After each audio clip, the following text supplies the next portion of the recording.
Nós vamos iniciar hoje a exposição da primeira parte de 3, que a disciplina se divide. A disciplina é dividida em 3 partes, como os irmãos viram no esboço domingo passado.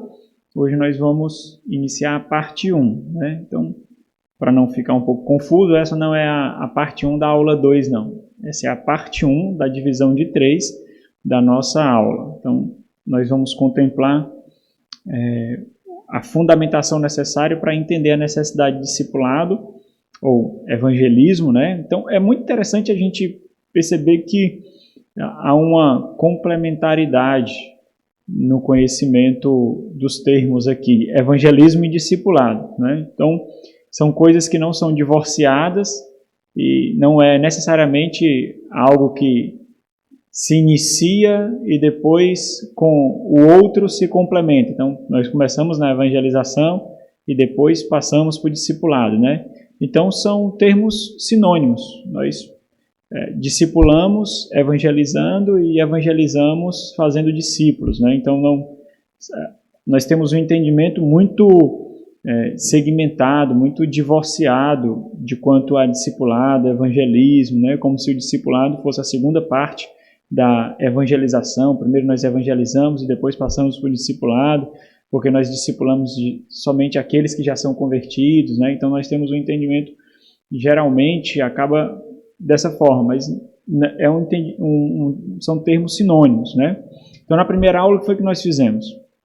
Na primeira aula nós trabalhamos a necessidade de transformação cultural, a cultura da igreja, uma transformação de mentalidade, como nós concebemos os nossos propósitos de vida, como nós moldamos a nossa vida a sermos jardineiros do grande jardim de Deus, digamos assim, para que a nossa vida floresça dando frutos em outras vidas. Então, por que é importante pensar nessa forma cultural, essa atmosfera que nos envolve?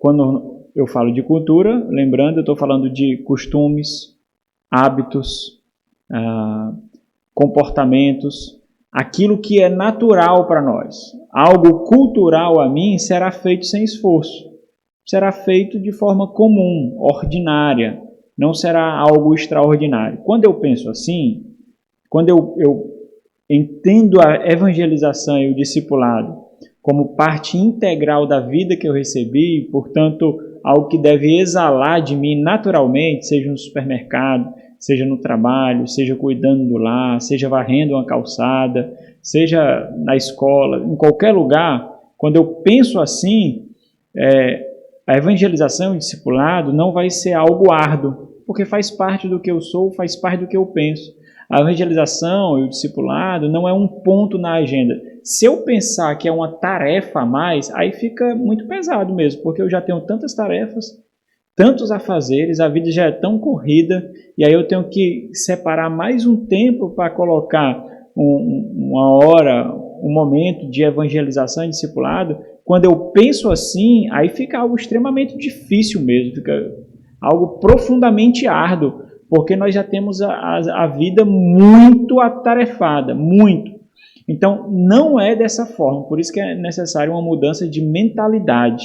Por exemplo, quando você sai para se divertir, você não vai se divertir somente. Você tem um propósito muito além da diversão ali. Quando você sai de férias para ter entretenimento, descanso e fazer discípulos. Quando você vai ao supermercado, você está num campo missionário. Quando você está varrendo a calçada da sua casa, você está ali no campo missionário. Quando você está cuidando da sua casa, você está ali no campo missionário. Quando você recebe visitas, você está fazendo isso. Então, a sua vida não gira em torno de você ou da sua família. Ela gira em torno da necessidade de avançar com o reino. Nós falamos tanto em avançar com o reino, nós falamos tanto nas nossas orações, quando nós estamos introduzindo aqui um culto, introduzindo uma disciplina, falando no plano de redenção, no plano eterno de Deus. Nós sempre falamos no avanço do reino, avançar com as fronteiras do reino. Mas nós nos esquecemos que nós somos os soldados. Nós somos os soldados. E nós, sendo soldados, nós temos que identificar o campo de batalha e as armas a serem utilizadas. Esse campo de batalha é o nosso dia a dia.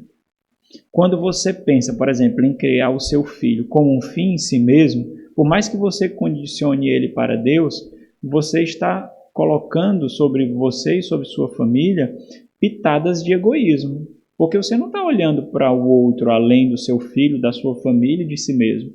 Você está olhando somente para o seu filho, para a sua família e para si mesmo.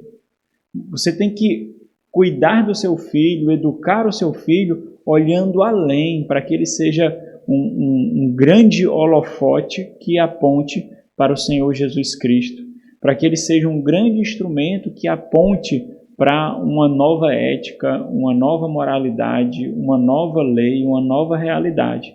Por isso que é algo não pesado, mas natural, porque é parte do que fazemos. Nós continuamos fazendo o que fazemos todos os dias, só com um propósito diferente. Só que uma necessidade diferente, mas nós continuamos fazendo. Nós continuamos indo ao trabalho, nós continuamos trabalhando, nós continuamos ganhando dinheiro, nós continuamos estudando, mas com propósitos diferentes. Eu não vou estudar para me formar somente, eu não vou me estudar para passar no concurso, eu não vou trabalhar para ganhar dinheiro, eu não vou trabalhar para expressar ética, eu vou fazer tudo isso, mas o propósito é outro. O propósito é ganhar vidas, salvar vidas, ser pescadores de homens, imprimir o Evangelho, exibir o Evangelho, mostrar a necessidade de redenção. Tudo que eu faço, eu tenho que fazer com esse propósito, com essa finalidade. Por isso que é necessário uma mudança cultural, é necessário uma mudança de mente, a minha mentalidade. O que é uma mentalidade? É a forma como eu penso a vida, é a forma como eu entendo a vida, é a forma como eu entendo o Evangelho. Então, se você entende a vida dessa forma e você compreende o Evangelho, você não pode guardar no bolso. Você não pode, por exemplo, pegar um luzeiro e botar debaixo da sua cama. Você tem que botar num lugar alto para iluminar. Então, quando eu penso a vida assim, quando eu entendo o Evangelho assim, evangelização e discipulado não passa a ser uma atividade a mais, passa a ser a minha vida. A minha vida é para isso. Eu vivo para exibir a Cristo. Tudo que eu faço tem um propósito que vai muito além de mim e desse mundo presente. Muito além.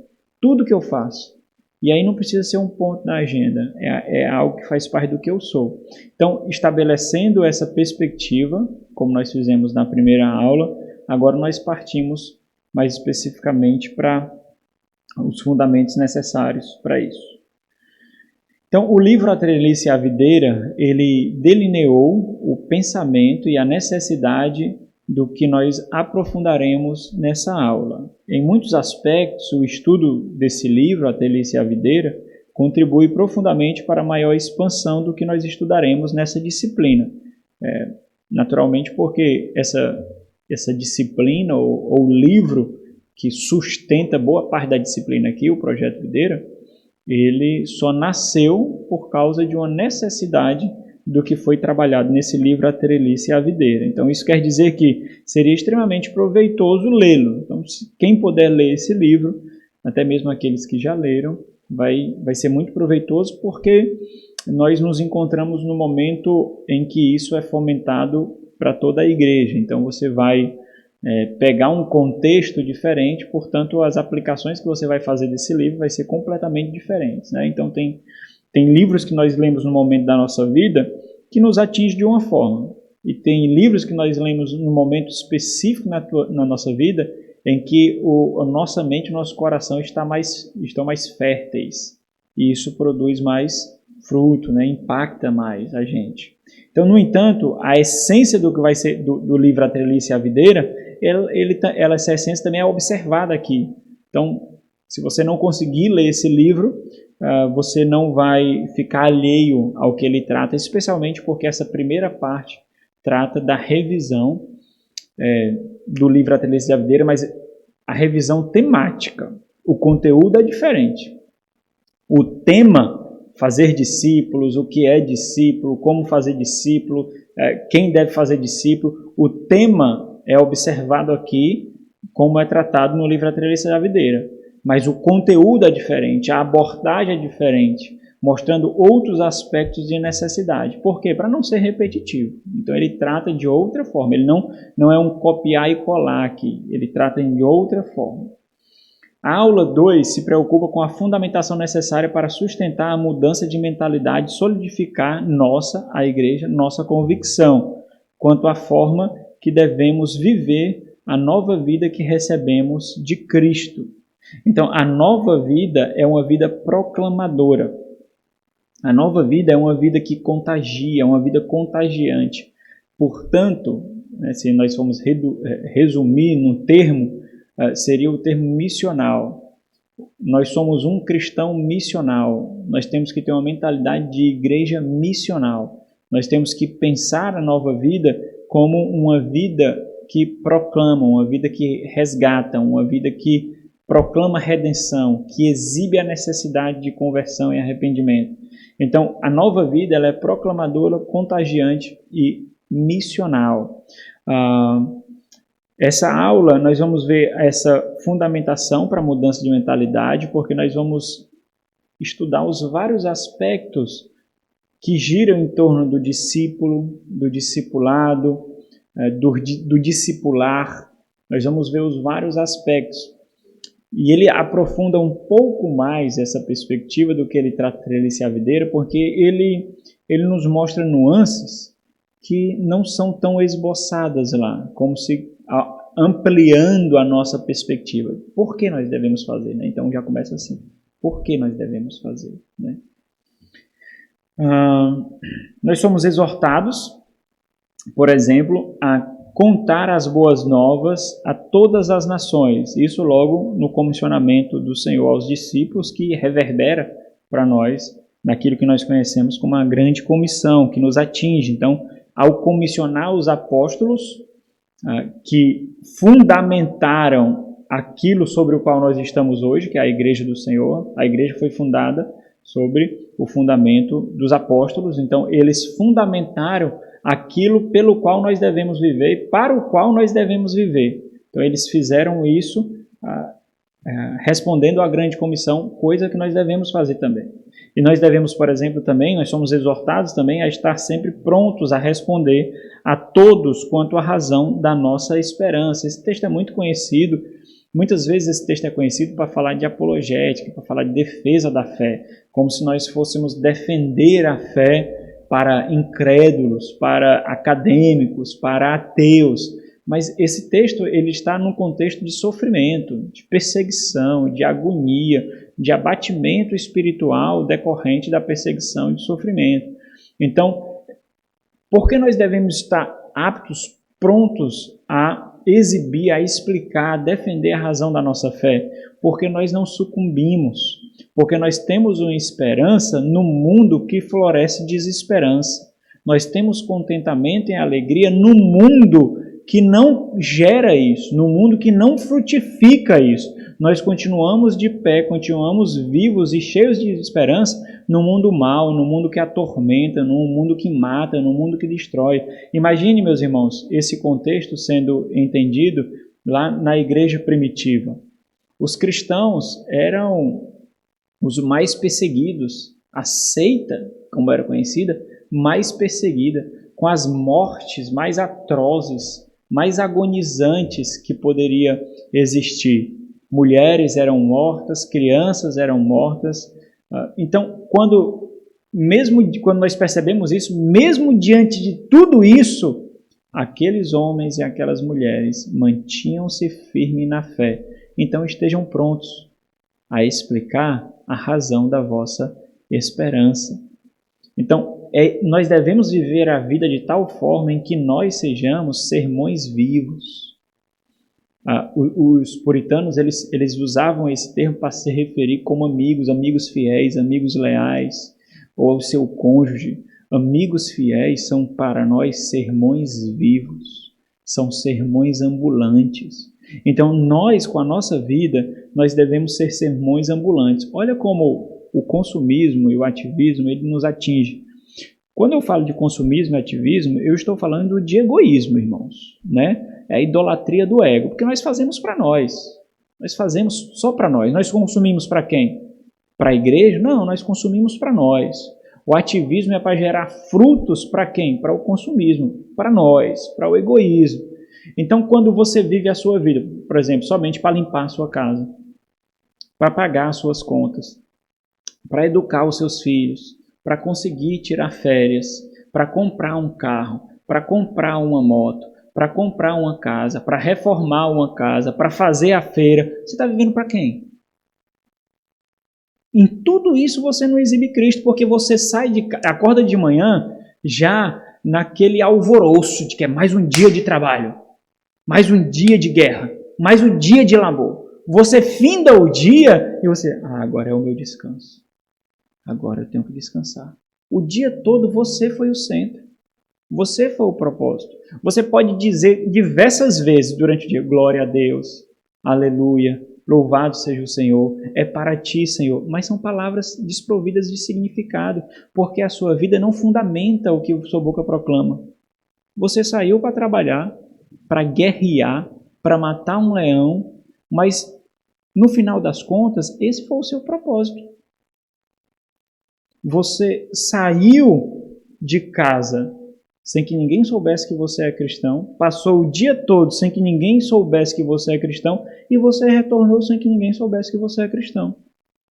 Você foi um sermão silencioso. Você foi um sermão infértil. Você foi um sermão mudo. Você trabalhou para você. Olha como isso é triste, irmãos, quando nós começamos a perceber esses aspectos da vida. Por quê? Porque você trabalhou o dia todo, ralou o dia todo por algo que perece. Digamos aí o que você conquistou. Você foi um pouco mais educado. Se você foi estudante, você adquiriu um pouco mais de conhecimento. Você adubou o terreno um pouco mais para o florescimento na sua prova, no seu concurso, nos seus estudos. Você conseguiu um pouco mais de dinheiro na sua conta bancária. Você solidificou um pouco mais o seu patrimônio. Você fez tudo isso. Mas isso tudo vai passar. Isso o ladrão vem e rouba. Isso a traça vem e corrói. E a ferrugem também.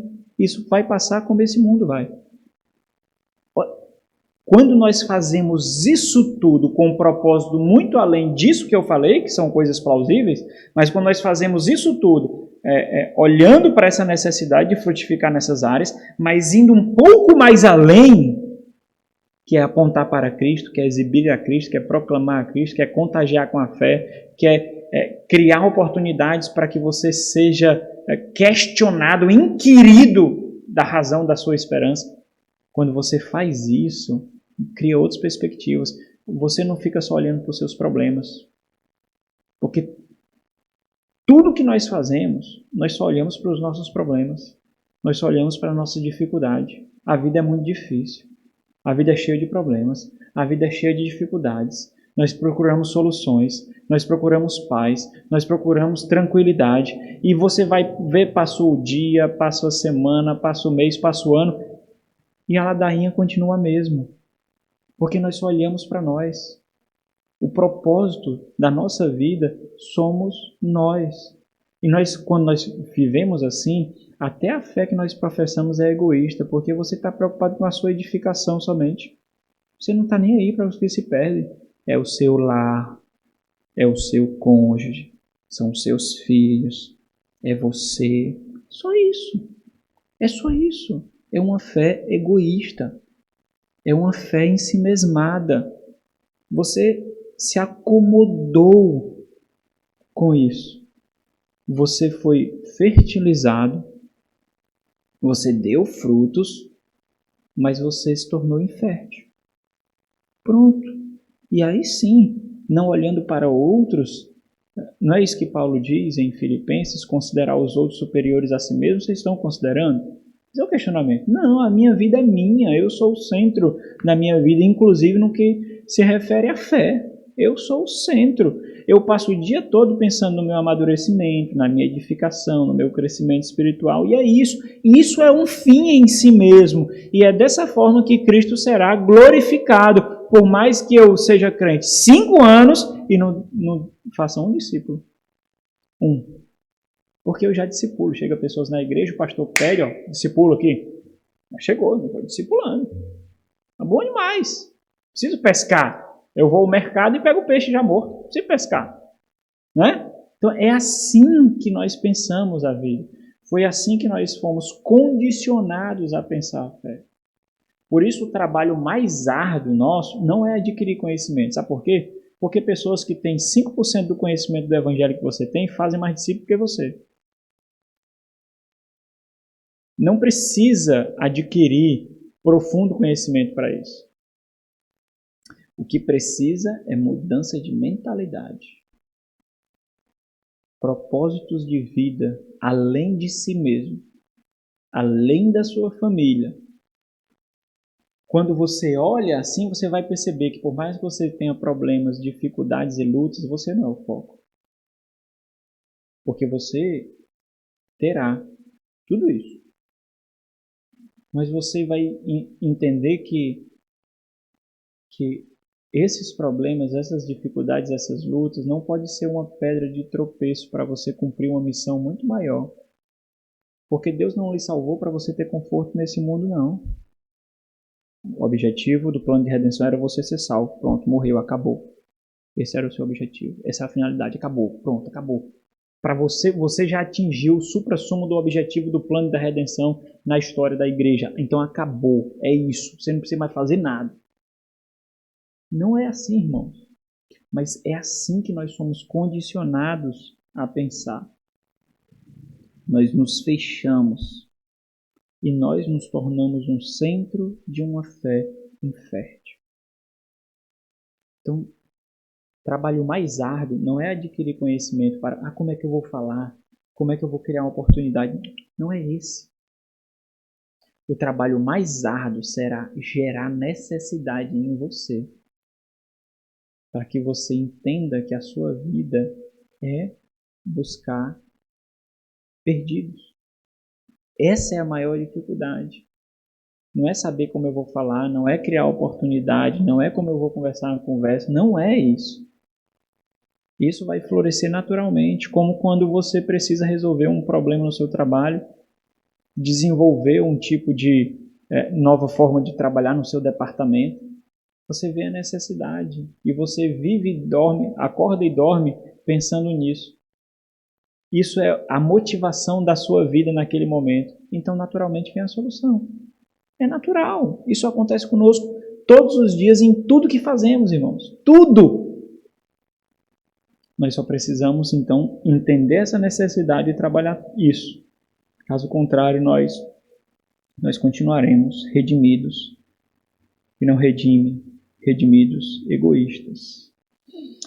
Mark Dever, naquele livro Evangelho e a Evangelização, ele diz assim: no entanto, falando das dificuldades, de evangelizar. No entanto, se você se parece comigo em algum aspecto, talvez não seja tão insensível quanto às suas falhas na evangelização. De fato, quando você não dá testemunho de Cristo, ocupa-se em desculpar, justificar, racionalizar e explicar a sua consciência porque foi realmente sábio, amável e obediente não compartilhar o evangelho com determinada pessoa naquele momento, naquela situação. Eu ia importunar. Você está tão ocupada. Eu ia que fazer outra coisa, não tem nada a ver. Como é que eu vou misturar aqui o meu trabalho com religião? Como é que eu vou misturar a escola com religião? Estou fazendo outra coisa completamente diferente. Mas esse é o grande problema. A nossa vida é religião. Isso pode não ser o centro da vida dele e desse mundo, mas é a nossa. Esse é o grande ponto. Se há uma dificuldade diante de todas as imposições estaduais que são impostas para um país que constitucionalmente não é cristão, mas empiricamente é cristão. O Brasil é um país cristão, mas nossa Constituição não reza isso. Mas Então, por mais que nós sejamos maiores alvos de represária, se assim vivermos, se assim fizermos, meus irmãos, quantos missionários não enfrentaram isso e enfrentam isso todos os dias? Quantos evangelistas? Quantos cristãos foram perseguidos, especialmente quando o evangelho chegou aqui no Brasil, o protestantismo, os primeiros missionários chegaram aqui no Brasil, completamente perseguidos pela Igreja Católica. Se eles pensassem em não ofender a fé dos outros, o entendimento dos outros, como nós estaríamos? Entenda, parto é desconfortável, irmão. Existem muitos momentos da gravidez que você vai sentir dores, agonia, enjoo. É isso que nós fazemos. Nós damos à luz. Então nós temos que entender isso. O negócio é porque nós somos tão ensinados por essa cultura a fugir do desconforto, fugir do incômodo, fugir do confronto, fugir do constrangimento. Eu estou falando do ego aqui, irmãos. Isso é egoísmo absurdo, absurdo mesmo. Então, se nós consideramos que nós devemos julgar os outros superiores a nós mesmos, nós fazemos isso parcialmente. Porque nós tentamos fazer isso entre nós, cristãos. Mas nós não fazemos isso com uma parcela que vai além de nós, cujos nomes estão escritos no livro da vida, mas não foram chamados ainda.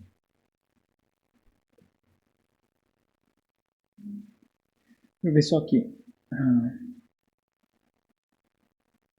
Essa mentalidade ela só pode ser mortificada quando e se nossas convicções forem real e intensamente voltadas para uma necessidade de fazer discípulos. Então você entende que isso é uma necessidade. Necessidade. Assim como você tem uma necessidade de dormir, de comer, de trabalhar, de estudar, isso é uma necessidade da nova vida que você recebeu. Então, a estrutura é basicamente essa.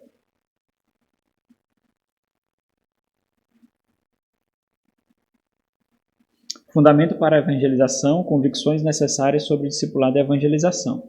Então, nós vamos tratar dessas 5 convicções. Por que fazer discípulos? O que é um discípulo? Como se faz um discípulo? Quem faz discípulos? Onde fazer discípulos? O que é convicção? É aquilo que toma a nossa mente. Nós estamos trabalhando na necessidade cultural, semeando e conduzindo a uma cultura que floresce. E nós estamos pensando em mudança de mentalidade. Então, por isso que não é uma ideia, não é um ponto, mas são convicções que precisam ser nutridas e precisam ser florescidas em nós. Então, se nós entendemos esses pontos que foram colocados aqui, que foram tratados no livro A Treliça e a Videira, né? Quando nós entendemos isso, então nós percebemos que esse é o passo necessário para que nós vivamos com isso em mente. Essa vai ser a nossa convicção, esse vai ser o nosso propósito, essa vai ser a nossa finalidade, o objetivo da nossa vida vai ser esse. Esse é o meio pelo qual, independente dos dons, independente dos talentos, das habilidades que o Senhor deu, esse é o meio pelo qual todo cristão glorifica a Cristo. Todo cristão glorifica a Cristo dessa forma. Todo. Independente dos dons que você recebeu do Senhor. Discípulos fazem discípulos. Existe eu não consigo entender assim muito bem, mas existe algo no meio reformado em que as pessoas se intimidam diante de pregadores que pregam de forma mais profunda, pessoas que conhecem mais teologia, mais o Evangelho, a ponto de ficarem completamente desconfortáveis para pregar, para dar uma aula, para falar de teologia, porque elas se sentem intimidadas com o conhecimento que têm, contrastando ao conhecimento daquele que tem mais. daquele que sabe mais. Isso acontece no nosso meio de uma forma que não acontece em outros meios. Eu não vejo isso na Igreja Batista da Convenção. Eu não vejo isso entre os pentecostais. Eu não vejo isso em vários outros locais. Mas quando é no meio reformado, parece que existe uma necessidade de satisfação do ego para que você chegue pelo menos ao pé do pastor em nível de conhecimento, em nível de entendimento teológico, para que você então possa começar a florescer na fé. E isso é orgulho, irmãos. Isso é simplesmente orgulho. Orgulho, simplesmente. E aí é necessário, então, passar 5 anos para a pessoa começar a plantar um pouquinho. Passa 5 anos, 6 anos para a pessoa começar, pelo menos, a entender que, agora sim, agora eu posso pregar, agora eu posso dar aula, agora eu posso evangelizar, agora eu posso. Então, isso acontece no nosso meio como desculpas assépticas, limpinhas, para omissões crassas do nosso coração. Não tem nada a ver isso, irmãos. Olha, tem muitos de vocês, eu vou valendo mesmo, que não entende quase nada do que eu falo muitas vezes. Às vezes eu saio domingo daqui e digo, rapaz, a sensação que eu tenho é que ninguém entendeu a pregação. Entendeu? Não. Que talvez venha outra pessoa pregar com outro dialeto, com outra forma de falar, com outro nível de conhecimento, em que o evangelho alcançará mais sucesso do que a pregação do pastor naquele momento.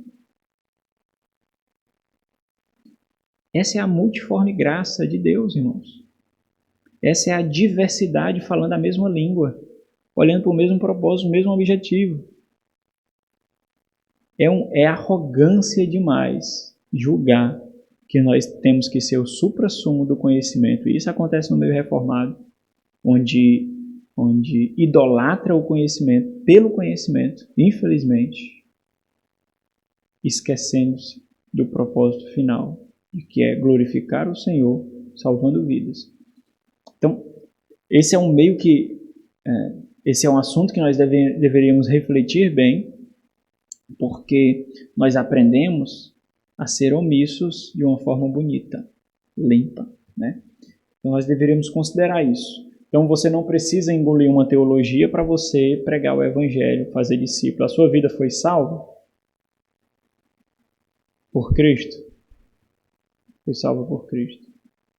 Você entendeu a mensagem. Você vê o evangelho florescendo na sua vida. Vê.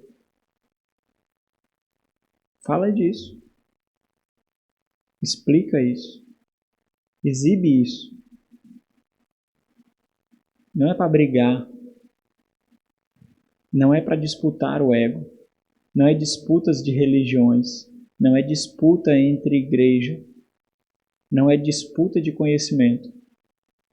O propósito final não é você. Porque tudo isso você está olhando para si mesmo. O propósito final, fazer discípulos e assim glorificar o Senhor. Esse é o propósito final. Então vamos à primeira convicção aqui. Por que fazer discípulos? Essa é a primeira convicção. Hoje nós vamos ver só ela.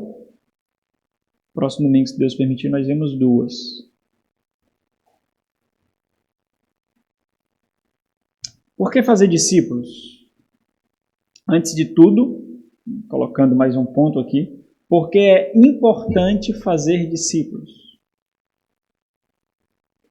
Uma resposta simplista seria apontar para Mateus 28:19, né, ali na grande comissão, e perceber que é uma ordem do Senhor Jesus. Jesus mandou, nós temos que fazer. É isso. É uma ordem. Se Jesus manda, nós temos que fazer. Então, nós fazemos o que é obrigado a fazer. Nós não precisamos de convicção para fazer, irmãos. Nós não precisamos ter o coração naquilo para fazer, que é obrigado.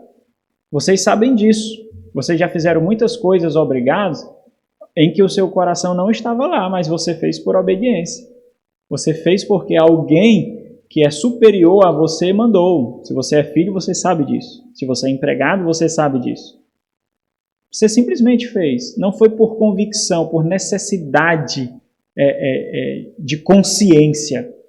Convicção é isso, é necessidade de consciência. Eu tenho que fazer. Se eu não fazer, eu não consigo dormir, eu não fico em paz. Não fico, eu tenho que fazer isso. A minha consciência me acusa, a minha consciência me denuncia. É isso que é convicção. Uma resposta simples seria apontar para Mateus 28:19 e perceber que é uma ordem do Senhor Jesus. No entanto, o Senhor fez muito mais que isso. Ele nos mostrou a importância e urgência de fazer discípulos em escala global. Então, o Senhor Jesus, ele dá esse comissionamento lá em Mateus 28, depois de todo o ministério terreno e depois de realizar o propósito para o qual ele veio fazer. Então, depois disso tudo, essas palavras estão sustentadas por uma vida, por uma história, por um fundamento sólido na revelação e o estabelecimento de uma promessa que veio desde a fundação do mundo, né? Especialmente ali depois da queda. Então essas palavras ganham um peso. Ele nos manda fazer olhando para tudo aquilo que ele fez. Ele nos manda viver olhando para tudo aquilo que ele viveu. E ele viveu instruindo, ensinando, exortando, animando, admoestando, corrigindo, curando, salvando. E ele foi fazendo e fundamentando tudo para que quando essas palavras fossem lidas, uma história fosse enxergada. Não são palavras no vácuo. Ele fala isso depois de uma história vivida. Tem toda uma história para sustentar isso. Aqui, essas palavras estão meio que na última página da sua biografia, digamos assim. O Evangelho não é uma biografia, né, irmãos? Só usando licença para falar sobre isso. Então ele nos mostrou a importância e a urgência de fazer discípulos em escala global. Existe um segredo a revelar. Esse é o ponto. Aqueles que são perdidos, eles não conhecem um segredo. Existe um segredo a ser revelado. Quem revelará esse segredo? Nós. Nós somos os portadores das boas novas, do segredo. Só que o grande ponto da questão é que esse segredo, ele não é sequer, não causa sequer curiosidade por parte daqueles que precisam ouvir. Nós não vemos, por exemplo, os perdidos aí exigindo que revele a ele o segredo do mundo. Eles não estão por aí, mas nós sabemos. Um segredo foi revelado a nós. E isso mudou tudo em nossa vida. Nós temos que criar um ambiente, oportunidades com a nossa vida para que nasça essa curiosidade. Porque diante de tantos problemas você permanece feliz? Porque diante de tanta dificuldade você ainda tem esperança? Porque diante de tanta necessidade você ainda se mantém firme, de pé e na fé? O que é isso? Curiosidade pelo segredo. Curiosidade pelo segredo. Por que tanta ética? Por que tanta generosidade? Tanta hospitalidade? Por que tanta graça? Por que esse brilho tão grande no seu rosto? Por que essa graça na sua família? Sabe? Você gera necessidade, você cria oportunidade para que haja curiosidade. Observe a grande divisão do enredo bíblico. No Antigo Testamento nós vemos a promessa de solução para um problema sendo revelado, mas apenas revelado. Ela ainda é encoberta àqueles que vivem nessa dispensação, na dispensação passada, na dispensação do Antigo Testamento. Aquilo que os profetas anelaram mas não tinham pleno conhecimento, é o que diz 1 de Pedro. Não conheceram, morreram sem conhecer os mistérios da promessa. Contudo, o que era um mistério no Antigo Testamento, em Cristo Jesus, no Novo Testamento, é plenamente revelado para então ser proclamado. Vamos abrir Efésios 6 e 1 de Pedro, 1 João 1. Efésios 6. Vamos ler o versículo 19 e 20.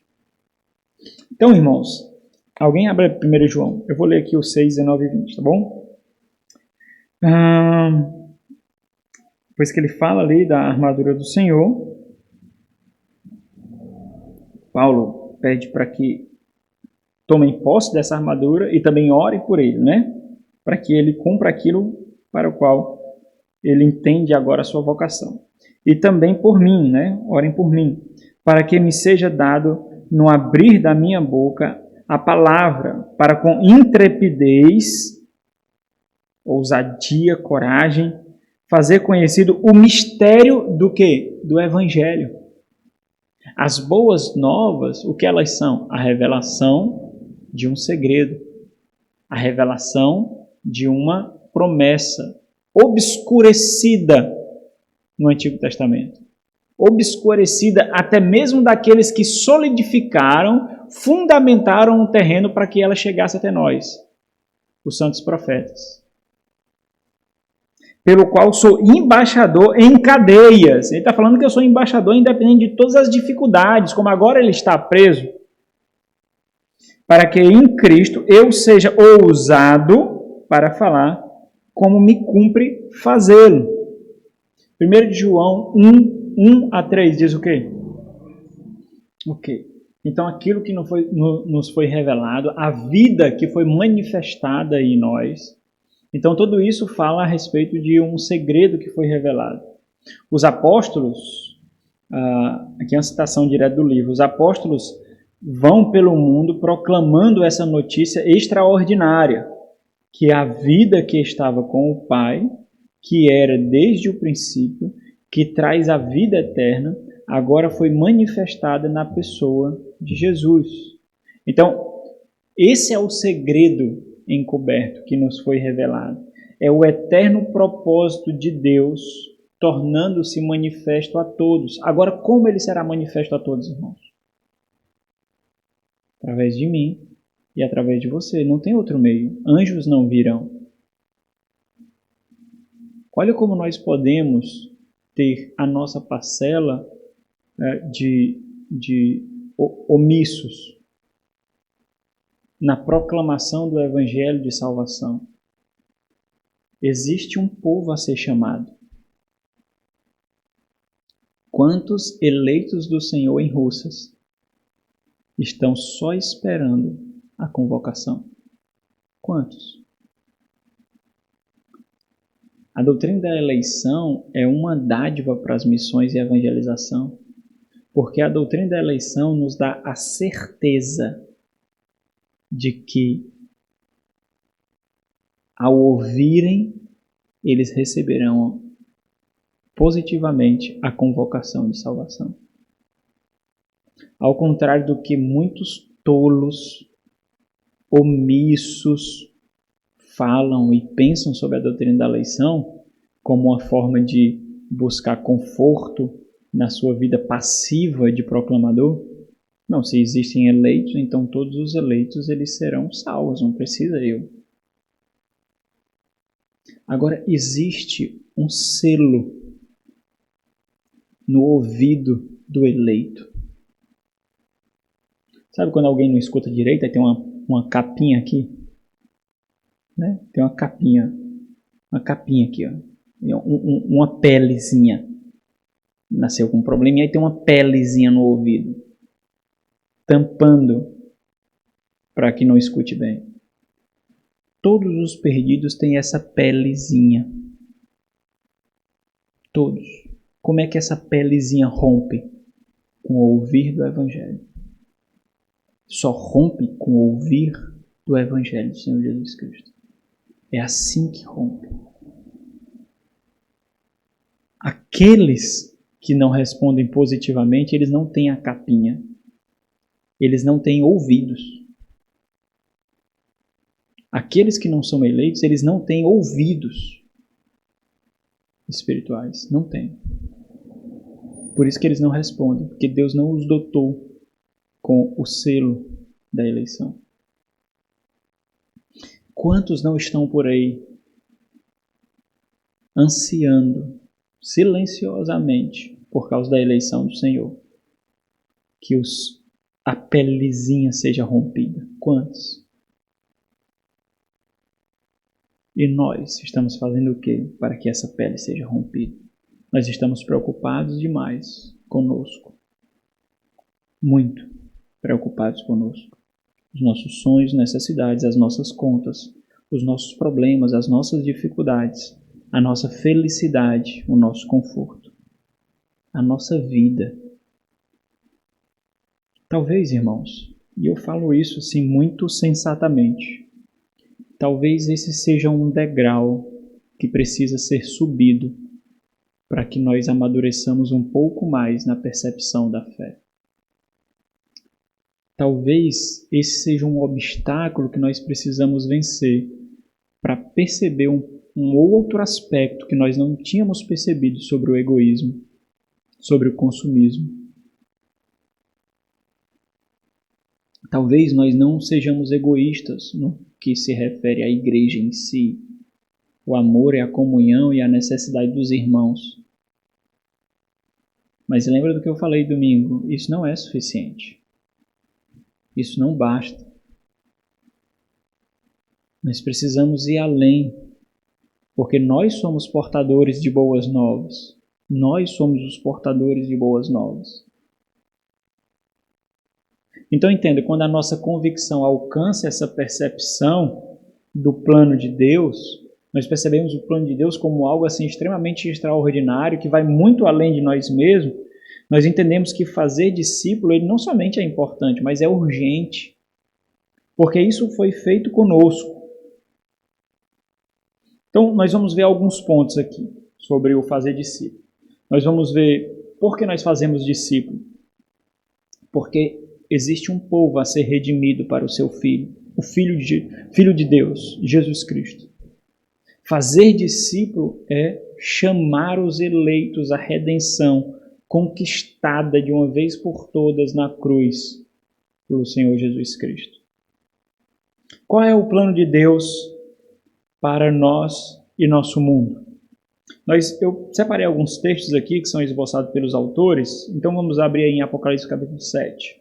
Em Apocalipse capítulo 7, então nós vemos que em vários textos bíblicos nós vemos esse plano sendo revelado, apontando para a necessidade do ajuntamento de um povo, tendo Deus e o Senhor Jesus Cristo como centro, em que esse povo vive ao redor ou se junta ao redor deles, Deus Pai e Deus Filho em seu trono. Em Apocalipse capítulo 7, João nos mostra um pouco dessa tela final, e a gente começa pelo fim.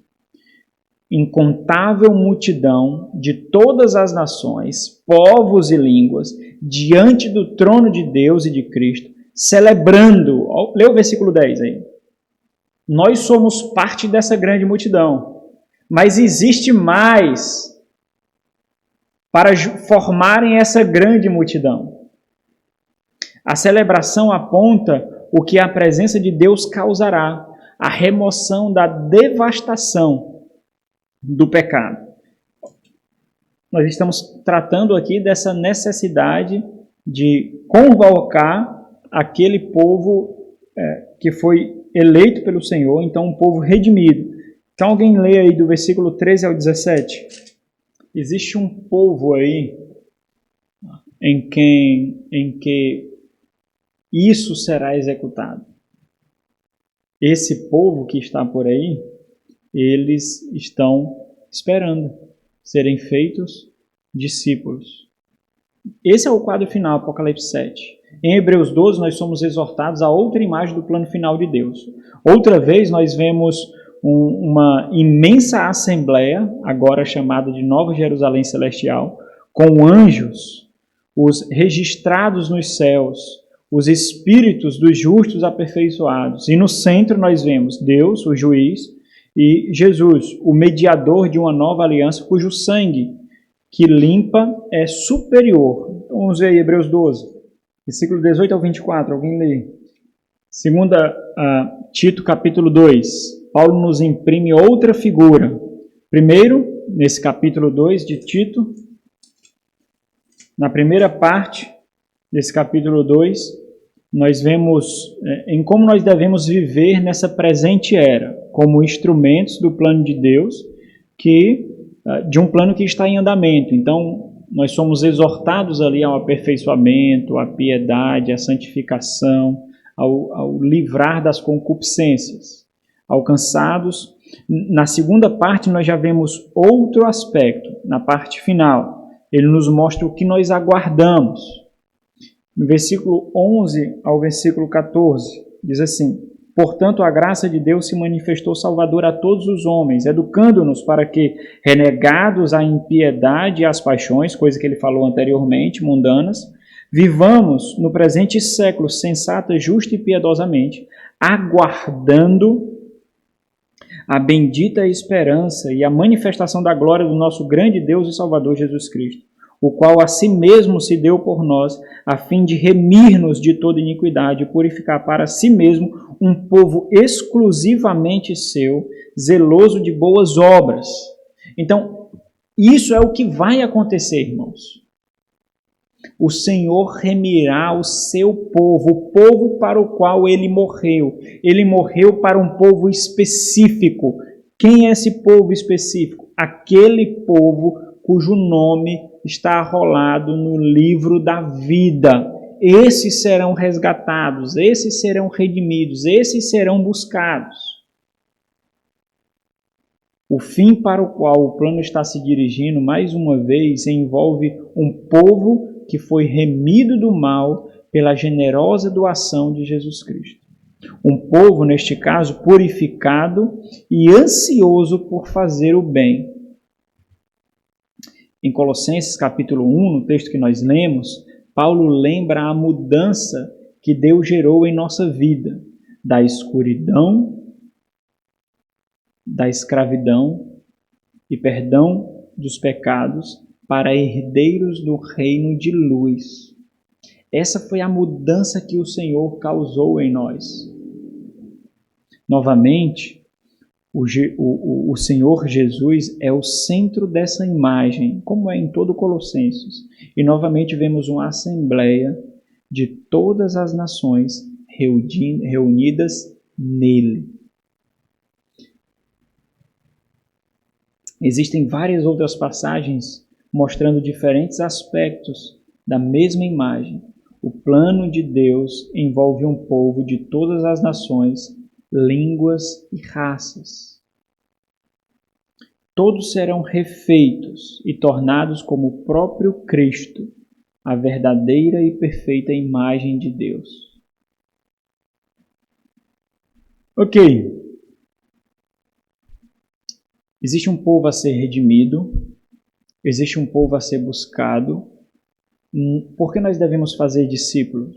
Porque existe um povo a ser redimido. Esse é o porquê. Primeiro, a ser redimido de quê? De um mundo perverso, de um mundo tenebroso, de um mundo mau, de um mundo que corrói, de um mundo que destrói.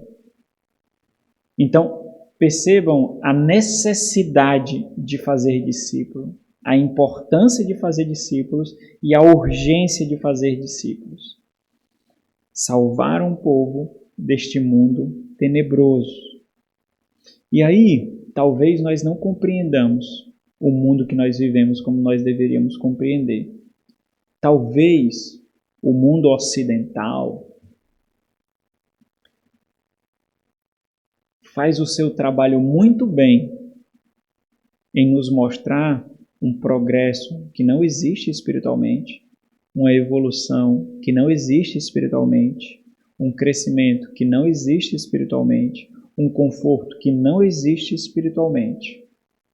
Com o avanço da tecnologia, com o avanço das leis humanas, humanitárias, com o avanço das políticas sociais, com a busca pela paz mundial, tudo isso esse mundo tenta empregar em nós uma realidade que não existe espiritualmente, mas tudo isso é para encobrir os nossos olhos de um mundo que na verdade perece, no mundo que é corroído, no mundo que é destruído. Não existe evolução alguma, irmãos.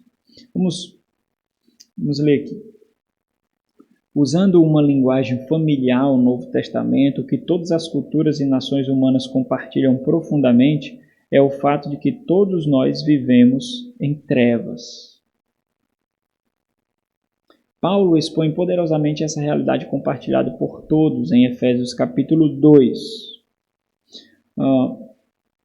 Ao mesmo tempo que destaca essa realidade tenebrosa sendo vencida por Cristo, ao nos mostrar que partilhamos de outro vínculo antes do pecado, agora em Cristo Jesus. Irmãos, independente de como nós percebamos o mundo, independente de qualquer religião, um fato é esse. O homem vive em trevas sem Cristo. Existe uma coisa que liga a todos, é o pecado e a morte eterna. Quando esses são resgatados, eles ainda continuam ligados, mas por outra coisa, pela vida eterna em Cristo Jesus. Nós não vamos ler Efésios capítulo 2, porque os irmãos já conhecem muito bem, né, esse texto. Mas a dinâmica de Efésios é mostrar, que Paulo mostra ali, é o vós e o nós. Vós e o nós. Então, quando ele fala de vós, ele fala em muitos momentos ali dos gentios. Quando ele fala em nós, ele fala dos judeus. E ele mostra como o Senhor pegou aquilo que os separava, derribou, destruiu e fez um único povo, uniu um único povo. Todos os gentios eram ligados, todos os judeus eram ligados, mas ao mesmo tempo separados. O Senhor então os uniu em quem? Em Cristo Jesus, removendo-os de uma vida de morte, de uma vida caída, de um mundo de trevas para uma realidade de luz, para um mundo de paz. Então, o ponto de Paulo é destacar de onde estamos sendo retirados. Nós andávamos mortos em nossos delitos e pecados, escravos às nossas vaidades. Então nós somos retirados de um mundo de negridão, um mundo de trevas, um mundo tenebroso. Abre Efésios capítulo 5, versículo 8. Pois outrora erais trevas, porém agora sois luz no Senhor. Andai então como filhos da luz. Olha o versículo 12 do capítulo 6. Porque a nossa luta não é contra o sangue e contra a carne, sim contra os principados e potestades, contra os dominadores deste mundo tenebroso, contra as forças espirituais do mal nas regiões celestes. Então, esse é o mundo em que vivemos. Por isso nós devemos fazer discípulos, porque é uma missão de resgate. Ao fazer discípulos, nós estamos resgatando um povo que vive em trevas, que vive num mundo que mata, que vive num mundo que causa dor, que vive num mundo que causa sofrimento, que vive num mundo que engana. Você já passou pela experiência de ficar profundamente irado, chateado, desconfortável, quando vê uma pessoa se aproveitando de outra, quando vê uma pessoa enganando outra? Você sabe que aquela pessoa está manipulando o outro. Você sabe que aquela pessoa está seduzindo, está construindo a narrativa para enganar, está sendo extremamente maliciosa, mas a finalidade, o objetivo dela é simplesmente usar e abusar daquela outra pessoa que está ali, digamos assim, alheia aos propósitos finais da enganadora. Nós somos aqueles que sabem. Nós vemos o mundo que engana e nós vemos os perdidos que estão alheios aos propósitos finais desse mundo que engana. Como nós ficamos diante disso? Nós vemos o discurso de evolução, de ascensão, de prosperidade, em que o mundo fica melhor, em que as coisas estão evoluindo. Nós vemos os discursos do consumismo, nós vemos os discursos das paixões carnais, dos prazeres, das vaidades da vida. O mundo faz isso. A carne deixa os perdidos alheios a isso, mas nós somos os que sabemos. Nós vemos isso tudo, irmãos. Nós sabemos das artimanhas, das estratégias, os propósitos. O que nós fazemos quanto a isso? Então, com isso em mente, nós percebemos que a grande estratégia de Satanás é remover dos cristãos justamente esse entendimento. Nós vivemos no mundo mau, irmãos. Será que nós sabemos disso? Nós vivemos num mundo que perece, num mundo que mente, num mundo que corrói.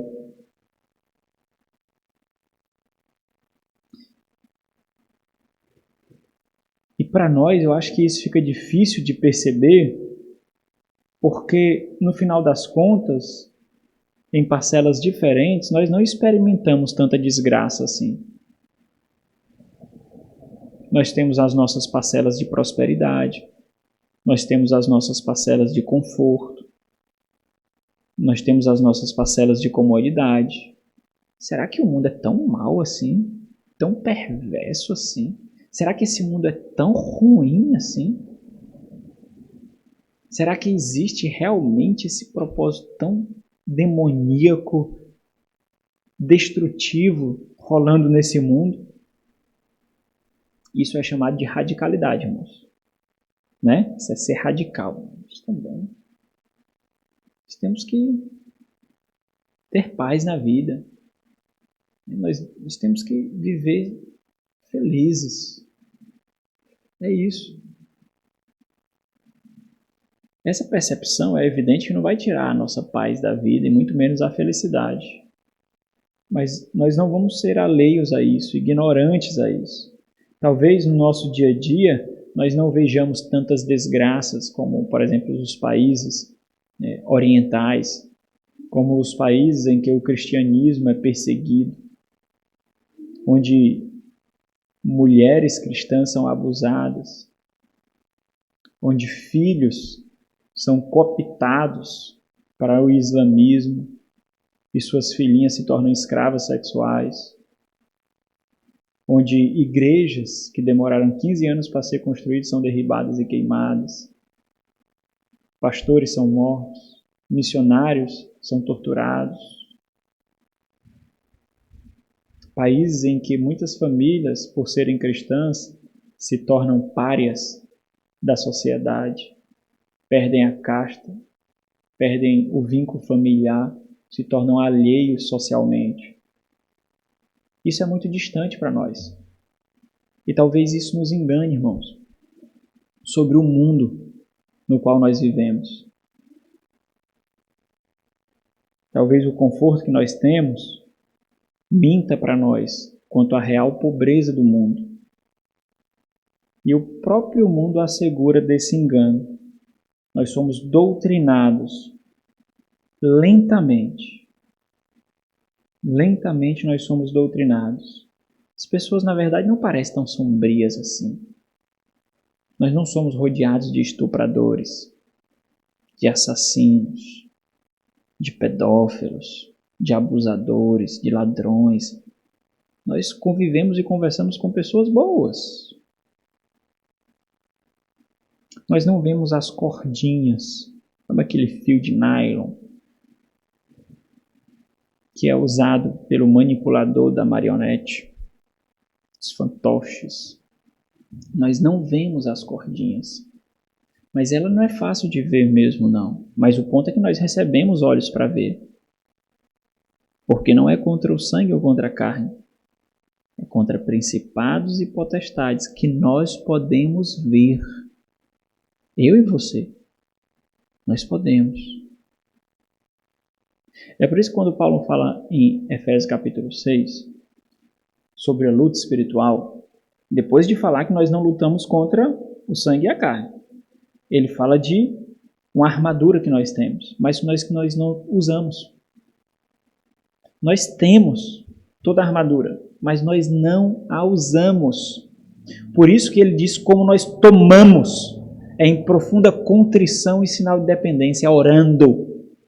Tomar posse é se colocar de joelhos para orar. Quando nós oramos, forjando em nós, quebrando uma crosta de insensibilidade da realidade para a qual nós acordamos, de que não é contra o sangue, contra a carne, quando nós quebramos essa crosta em oração e dependência, nós enxergamos o que não enxergamos, ou o que nós decidimos não enxergar, porque ele está falando para crentes.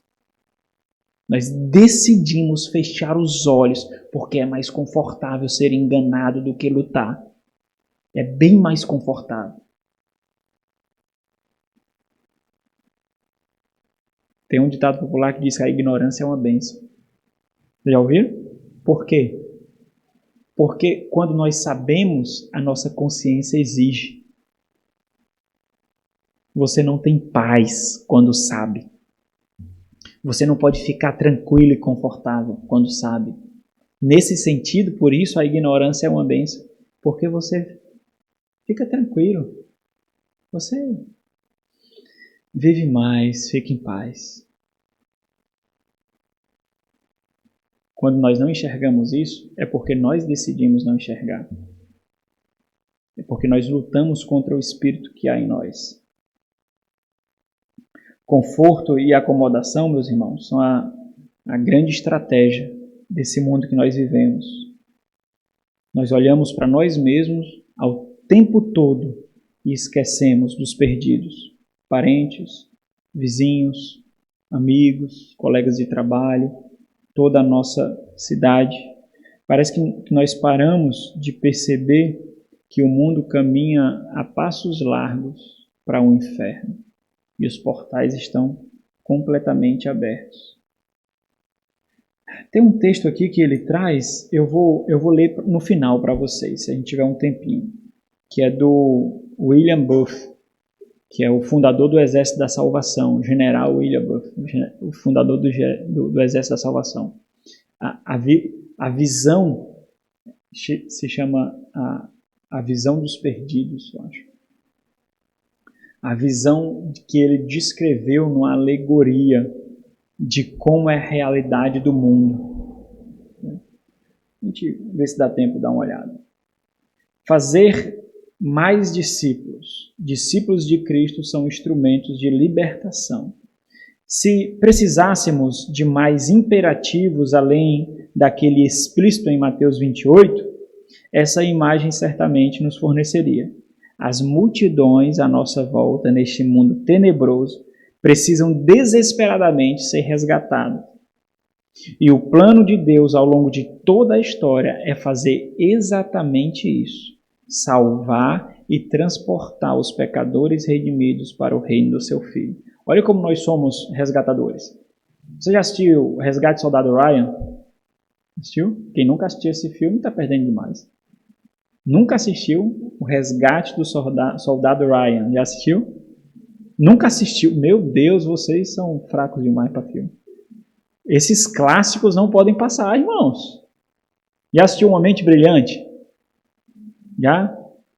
Já assistiu o Gladiador? Assistiu, né? Já assistiu o Patriota? Já assistiu o Coração Valente? Já assistiu I Am Sam? Esses filmes não podem passar. Você faz parte daquela junta de soldados que vai atrás de resgatar o soldado Ryan. Você passa por campos inimigos, você enfrenta campos minados, você enfrenta exército opositor, mas você olha, você é atingido, você recebe as suas feridas, mas você olha para um propósito lá. Você precisa resgatar, foi lhe dada uma ordem. Você não pode retroceder. Em alguns momentos da batalha, em alguns momentos do trajeto, você vai achar até desleal, você vai achar até infrutífero a sua caminhada diante do terreno inimigo, vencendo as fronteiras e as barreiras do inimigo para resgatar uma pessoa lá, e você não sabe nenhum motivo, você simplesmente recebeu a ordem. Em alguns momentos você vai, mas você sabe que tem uma missão a cumprir. Você tem que cumprir essa missão, porque essa missão foi dada a você. E você encontra propósito na sua vida, porque você é um soldado, em fazer isso. Isso é o que você é. Você precisa resgatar. Assistam o filme O Resgate do Soldado Ryan. Então, a libertação, meus irmãos, é urgente. A libertação das trevas, do pecado, do sofrimento, do mal, da morte. Imagine, nós temos a solução de muitos casamentos acabados, destruídos, esposas insubmissas, homens que não são líderes, filhos que são rebeldes. Nós temos a solução para prostitutas, para drogados, para assassinos, para pedófilos. Nós temos a solução, irmãos. Nós somos os resgatadores. Então pense por um instante. O que você acha que acontece quando um descrente se torna discípulo de Jesus e se une a uma igreja? Como o mundo vê? O mundo vê, não, ele encontrou significado nisso, né? Então, se isso faz bem, se isso faz feliz, se isso dá sentido à vida dele, então ele estava buscando um propósito de vida. Ele estava precisando de uma elevação espiritual. Ele estava precisando de uma experiência. Então, não importa a religião, o que importa é que nós tenhamos essa experiência, que nós tenhamos esse encontro com um ser superior. É isso que importa. Ele encontrou isso na igreja, ele encontrou isso no Deus dos crentes. Mas agora isso lhe dá significado, agora ele se sente feliz, ele se sente aceito por um grupo que ele não tinha, antes ele era excluído, antes ele era sozinho, agora ele se sente aceito por um grupo, ele faz parte de algo, isso deu propósito, sentido à vida dele. Bom, dessa e outras formas é como o mundo vê, mas como a igreja vê, como nós devemos ver. Nós devemos ver como desenvolvimento para a consumação do eterno plano de Deus. 1 de Pedro 2, vamos abrir.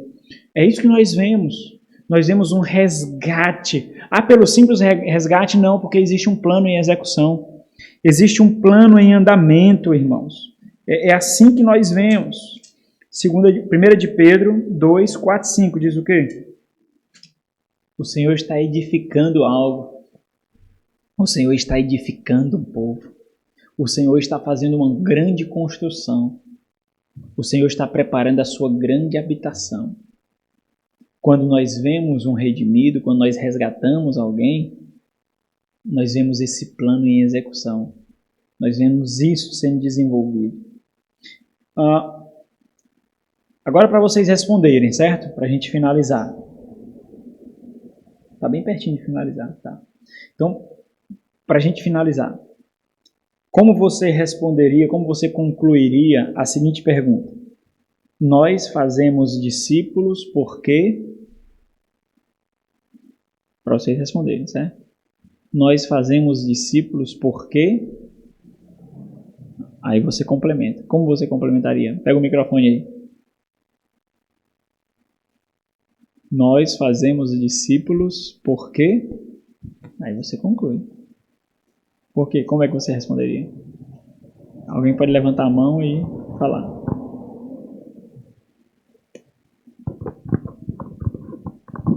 Porque é esperado de nós, diante da ordem do Senhor, e visto que se nós nos deleitamos em ver a eficácia da graça em nossas vidas, nós também temos que nos deleitar em ver outros tendo essa mesma graça, os alcançando por meio da pregação do Evangelho que nos foi confiado. Ok, muito bom. Mas nós fazemos discípulos por quê? Pegando o ensinamento também da aula do domingo, né, que sempre tem alguém que veio nos orientando na verdade, somos discípulos, né? Por sermos discípulos, fazemos discípulos. Tem sempre aquela questão de linha indiana, né? Tem sempre alguém na nossa frente e alguém também que nós estamos carregando também. Então, fica ali, nós fazemos discípulos porque discípulos fazem discípulos, né? Que somos discípulos. Porque somos discípulos. Ok, legal. Nós fazemos discípulos porque somos discípulos. Mais alguém? Nós fazemos discípulos porque amamos ao Senhor, né? Porque fomos chamados pelo Senhor para fazermos isso, né? Ok, porque amamos ao Senhor e fomos chamados para isso. Mais alguém? Irmã Regis? Nós fazemos discípulos por quê?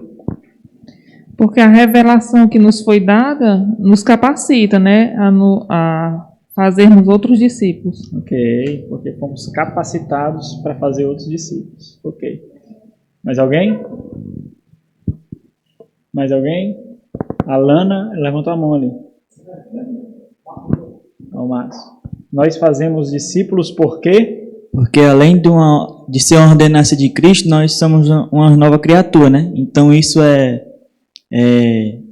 nosso coração deve ansiar por isso, né? Nós temos que ter essa disposição e essa dependência do Senhor por meio da palavra para poder, né, sermos conduzidos conforme ela e assim conseguimos discípulos, né? Okay. Fazer discípulos. Nós fazemos discípulos porque nós somos uma nova criatura e ansiamos por isso, né? Mais alguém? Porque é o plano de Deus para o avanço do seu reino também. Ok, nós fazemos discípulos porque é um plano de Deus para o avanço do reino. Ok, meus irmãos, o objetivo de Deus para todo o mundo e toda a história humana é glorificar seu amado Filho no meio do povo que ele resgatou e transformou. E aqui é a figura que é criada para ilustrar isso que acontece. Então tem um domínio das trevas aí, no qual nós andávamos e muitos estão aí. O autor ilustrou o Senhor Jesus Cristo vindo aí na cruz e o reino do Filho invadindo o reino das trevas, né? Seria basicamente essa parte mais clara, que é o reino do Filho invadindo o reino das trevas, e aí somos nós, fazendo discípulos para juntar um povo redimido ao redor do Cristo ressurreto. Deu para entender aí a imagem? Ok, próxima aula nós vamos ver isso daqui. Convicção 2. O que é um discípulo? Jorge? Oh.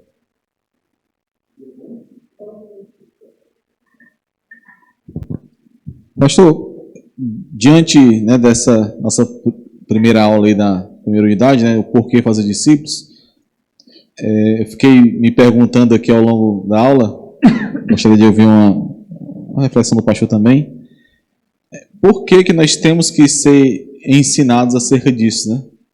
Eu fiquei me perguntando se, aparentemente, quando a gente vê os registros, né, tanto bíblicos quanto históricos, não era tão necessário a igreja ser empurrada acerca disso, ser ensinada acerca disso, né? Será que essa é uma característica, e eu falo característica não de forma de tirar a culpa de nós, né, mas é uma característica já assim da nossa geração, das últimas gerações?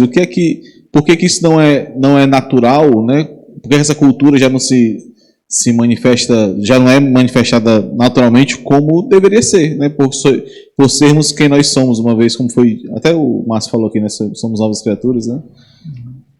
Eu acho que assim, se for responder de forma simples, é o pecado mesmo, né?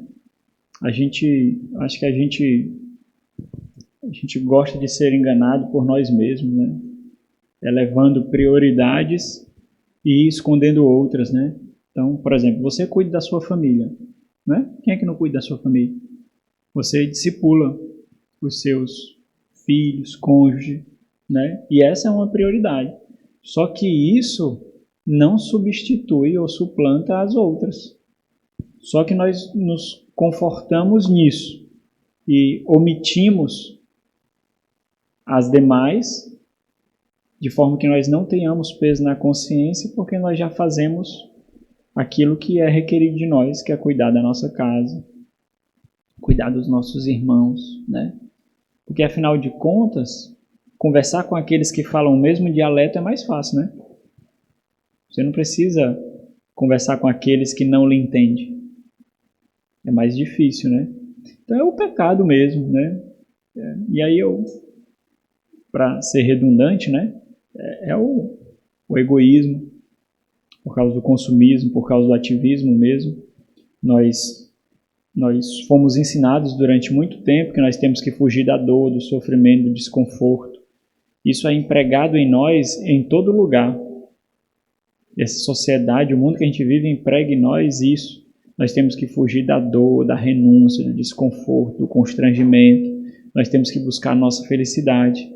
E nós aprendemos direitinho isso. O problema é que parece que nós não nos despimos tanto quanto nós deveríamos do velho Adão e nos revestimos do novo homem. Nós escolhemos algumas peças de roupa para se vestir e deixamos outras que deveríamos ser despidos dela, né? Usando a linguagem de Paulo ali. Então, acho que o grande ponto é esse, né? É nos despir mais, é de perceber mais o pecado em nós, né? Mas é como eu disse, nós fazemos isso por convicção. Ninguém faz isso forçadamente, ninguém vive dessa forma forçadamente. A gente só vive dessa forma porque a nossa mentalidade foi edificada dessa forma. Então nós precisamos mudar convicções. A nossa mentalidade tem que ser refeita. Não é simplesmente uma ordem a ser obedecida. É uma mente a ser desenvolvida. Nós temos que perceber que Romanos 12 precisa ser buscado por nós, porque nós fomos empacados ali na caminhada. Nós estamos falhando em alguma medida em ser conformados ao presente século.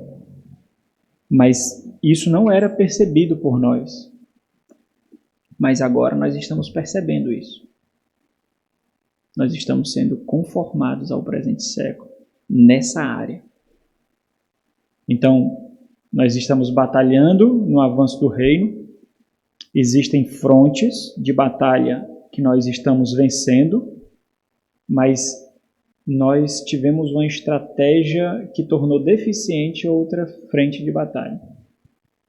E nós precisamos agora remodular o nosso exército, a nossa estratégia, para que vençamos em todas as frentes que o Senhor nos colocou.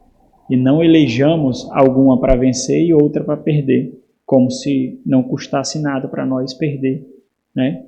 Então nós precisamos reformular a nossa estratégia, abrindo olhos para aspectos que nós não víamos antes e nós precisamos enxergar agora. E enxergar uma deficiência dói, é desconfortável, é ruim. Enxergar uma necessidade de mudar, de melhorar, de desenvolver é ruim.